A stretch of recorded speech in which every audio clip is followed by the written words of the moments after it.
बिस्मिल्लाहिर्रहमानिर्रहीम। अस्सलामु अलैकुम everyone, welcome back on easy learn. I hope कि आप सब ठीक ठाक होंगे, खैरियत से होंगे। तो चलें जी, चलते हैं हम आज के लेक्चर की तरफ। अगर मैं थोड़ा सा ओवरव्यू दे दूं हमारी लास्ट क्लास का, तो हमने जो था एक्सरसाइज 3.7 स्टार्ट की थी लास्ट लेक्चर में, और इसके क्वेश्चन नंबर 1 और क्वेश्चन नंबर 2 कंप्लीट कर लिए थे। आज के लेक्चर में हम लोग क्वेश्चन नंबर 3 से स्टार्ट करने वाले हैं। चलें जी, देखते हैं कि थर्ड में हमें क्या फाइंड आउट करना है।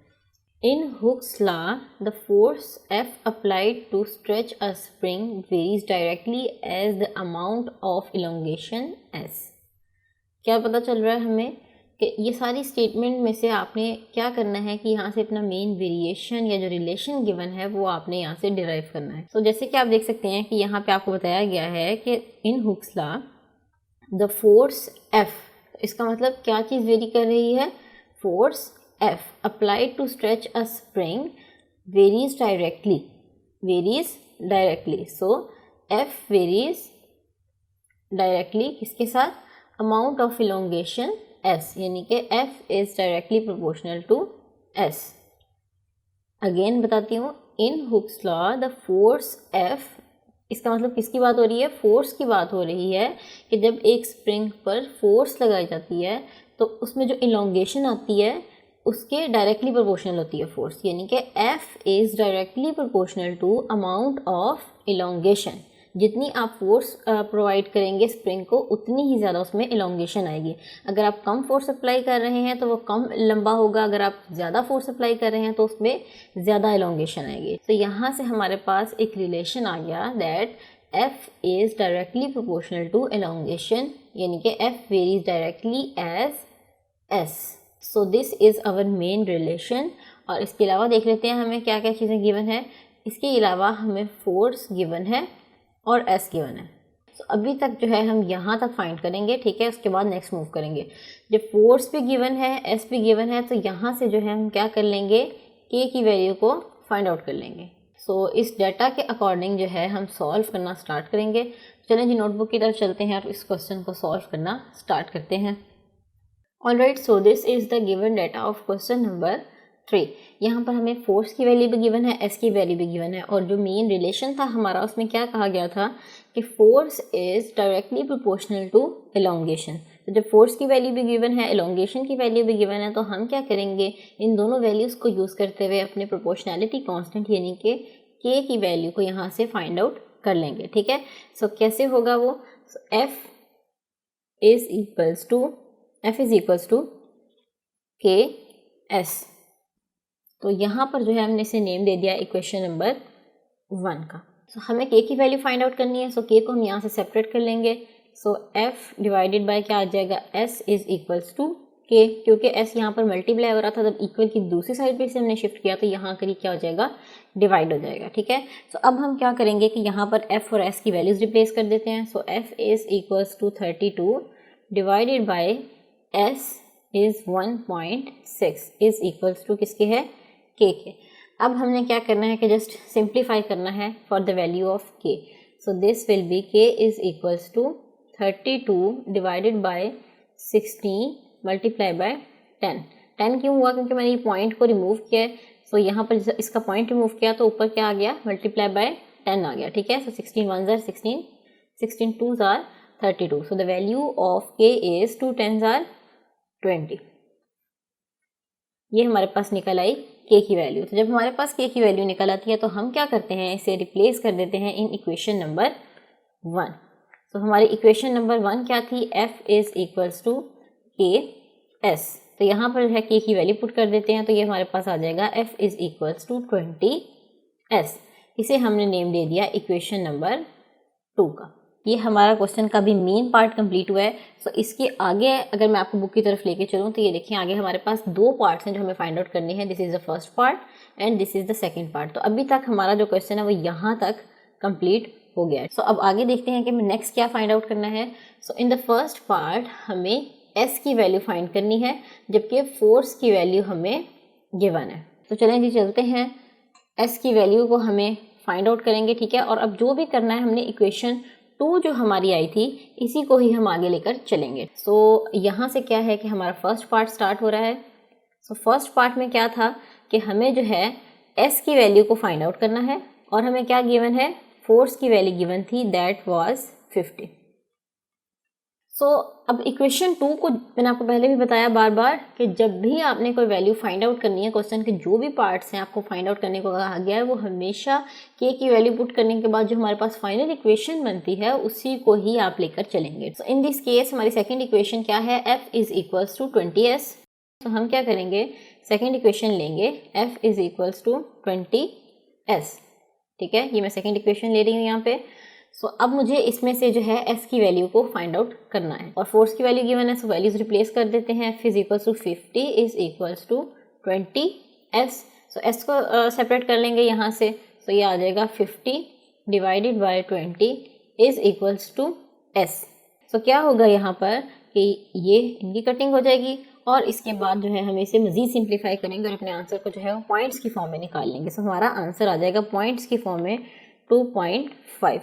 और मैंने ये पॉइंट्स की फॉर्म में क्यों निकाला, क्योंकि आप देख सकते हैं कि क्वेश्चन में जब हमें स्टार्टिंग में भी वैल्यू गिवन थी s की, वो पॉइंट्स की फॉर्म में थी। जैसे कि अगर मैं आपको बुक पे भी दिखा दूँ तो ये देखें, आप देख लें यहाँ से भी कि s की जो वैल्यू है वो पॉइंट्स की फॉर्म में है। सो फ्रैक्शन में हम नहीं निकालेंगे, तो इसलिए हमने क्या किया, हमारी भी जो फाइनल वैल्यू आई उसको हमने पॉइंट्स की फॉर्म में सिंप्लीफाई कर लिया। सो दूसरी बात रही हमारे पास ये कि हमने s का यूनिट देखना है कि कौन सा है। सो यहाँ से आप क्लियरली देख सकते हैं कि s का कौन सा यूनिट है हमारे पास, इंच।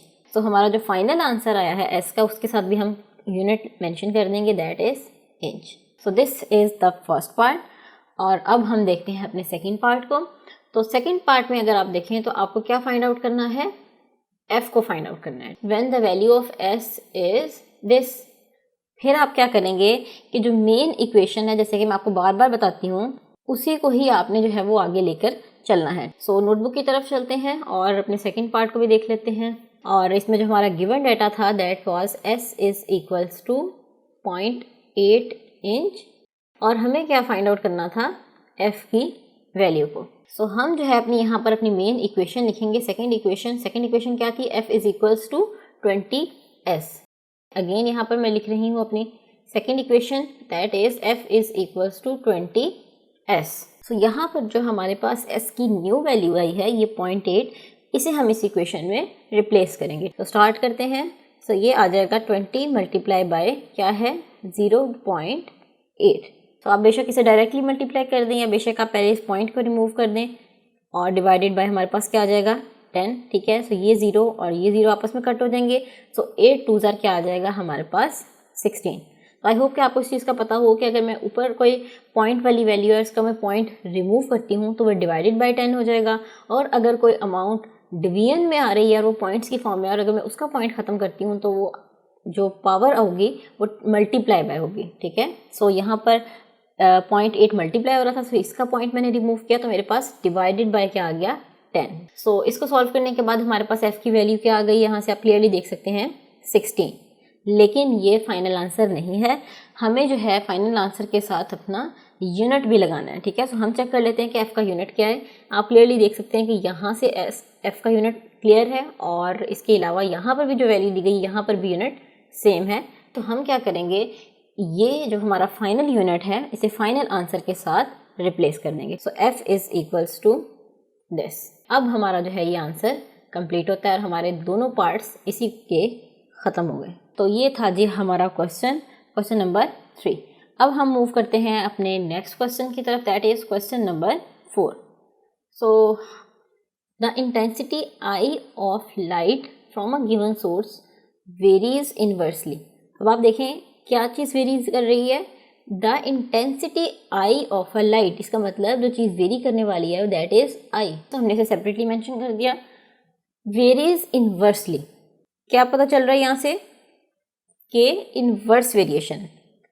सो 1/, जो भी आएगा 1/, की फॉर्म में आएगा। किसके साथ वेरी कर रहा है, एज द स्क्वायर, इसका square of the distance from it, यानी कि डिस्टेंस का स्क्वायर। मैं फिर से रिपीट करती हूँ कि the intensity of light from a given source varies inversely vary कर रही है किसके साथ, as the square of the distance from it, यानी कि I is inversely proportional to d square. So ये आ गया जी हमारे पास मेन रिलेशन, मेन वेरिएशन हमारा जो हमने इस प्रॉब्लम स्टेटमेंट से निकालना था। इसके बाद नेक्स्ट क्या है वो भी देख लेते हैं। If the intensity is 20 candle power at the distance of 12 feet. तो अब आप देख सकते हैं कि यहाँ से हमारे पास जो है इंटेंसिटी की वैल्यू भी गिवन है और डी की वैल्यू भी गिवन है। तो हम क्या करेंगे, इस डाटा को यूज़ करते हुए सबसे पहले एज यूजुअल बाकी क्वेश्चंस की तरह के की वैल्यू को फाइंड आउट कर लेंगे। तो चलें जी नोटबुक की तरफ चलते हैं, क्वेश्चन को सॉल्व करते हैं। Alright, so this is the given data of question number 4। हमारे पास मेन रिलेशन था कि I the intensity of light is inversely proportional to square of distance. तो ये हमारा मेन रिलेशन निकल आया that I is inversely proportional to D square. और हमारे पास आई की वैल्यू भी गिवन है और डी की वैल्यू भी गिवन है। सो स्टार्ट करते हैं। फॉर द वैल्यू ऑफ के, आई इज इक्वल्स टू के डिवाइडेड बाय डी स्क्वायर। तो हमने इसे नेम दे दिया इक्वेशन नंबर 1 का। तो इसमें से के की वैल्यू को सेपरेट करना है। सो डी स्क्वायर जो है यहाँ पर डिवाइड हो रहा है, तो दूसरी साइड पर जाकर ये क्या हो जाएगा, आई के साथ मल्टीप्लाई हो जाएगा। So I D square is equals to K आ गया। सो अब जो है वो वैल्यूज पुट कर देते हैं, आई की भी और डी की भी। सो आई की वैल्यू है हमारे पास 20 मल्टीप्लाई बाय डी की क्या वैल्यू है 12 स्क्वायर इज इक्वल्स टू के। तो यहाँ से जो है हमारे पास के की वैल्यू आ जाती है। सो द वैल्यू ऑफ के इज 2880। पहले हम 12 का स्क्वायर लेंगे और फिर उसे मल्टीप्लाई कर देंगे 20 के साथ। तो हमारी जो है हमारे पास फाइनल वैल्यू आ गई के की, दैट इज 2880। तो जब हमारे पास के की वैल्यू आ जाती है तो हम क्या करते हैं कि इसे रिप्लेस कर देते हैं in equation number 1। So our equation number 1 is I is equals to,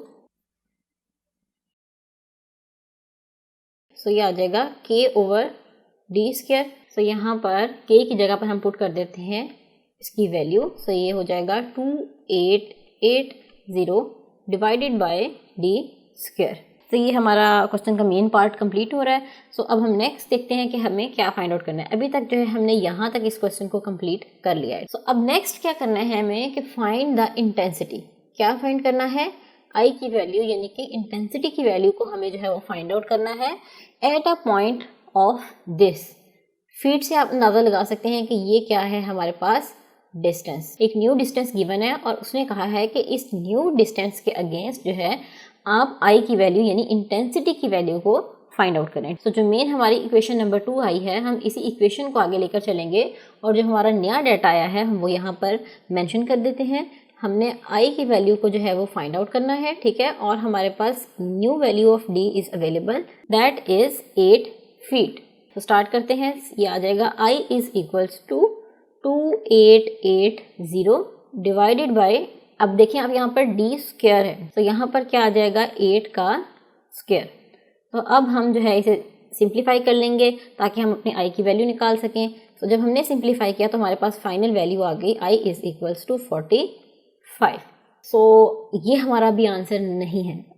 आपको भी पता होगा कि मैं यहाँ पर अभी क्या बताने वाली हूँ। Yes, units are very important. जब भी इस तरह के हम क्वेश्चंस करते हैं उनमें यूनिट्स जो है बहुत इंपॉर्टेंट है। मैं बार बार आपको बता रही हूँ कि अगर आपने फाइनल आंसर के साथ अपना यूनिट मेंशन नहीं किया तो it is very clear and very obvious कि आपका एक नंबर जो है वो आराम से कट हो जाएगा। तो इट इज़ वेरी इंपॉर्टेंट कि आप पूरा क्वेश्चन जहाँ इतनी मेहनत करके सॉल्व कर रहे हैं वहाँ एक एक नंबर जो है आपका बहुत इंपॉर्टेंट होता है। सो इस तरह की छोटी छोटी गलतियाँ करके अपने नंबर्स मत गंवाइएगा, ठीक है।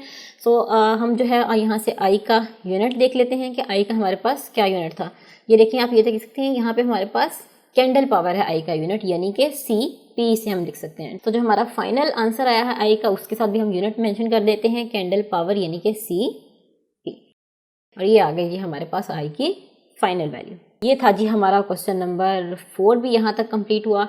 जो है इंशाल्लाह हम नेक्स्ट लेक्चर जो है उनमें नेक्स्ट क्वेश्चंस को देखेंगे क्योंकि हमारी आज की क्लास का वक्त जो है वो ख़त्म हो रहा है। हम आपसे मिलेंगे इंशाल्लाह अपने अगले लेक्चर में। तब तक के लिए हमें दुआ में याद रखिएगा। Stay tuned. अल्लाह हाफिज़।